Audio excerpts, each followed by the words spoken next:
Welcome to Not Milk Never Milk. Subscribe if you're lactose intolerant. You start by opening File Explorer with Win+E so you're in the right place fast. Once there, go directly to the folder holding your photos, pictures, desktop, or an attached drive.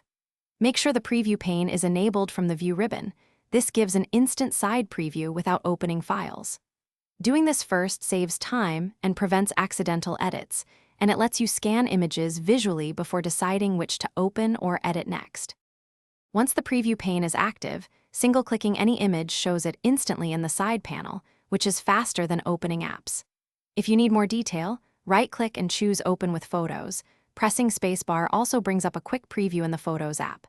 Use the left and right arrow keys inside Photos or Full Screen View to move through images smoothly. This sequence keeps you efficient. Preview first, then open only the files you want to edit or export. To finish, open the image in Photos when you need tools like Zoom or Rotate. These help inspect sharpness and orientation before edits.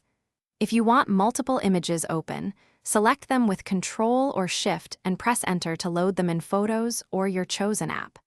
If previews don't appear, make sure Preview pane is enabled and, if necessary, reset the Photos app in Settings, Apps Photos Advanced Options Reset. This usually fixes broken thumbnails or preview failures quickly. Thanks for watching. If this was helpful, leave a like and consider subscribing. See you next time.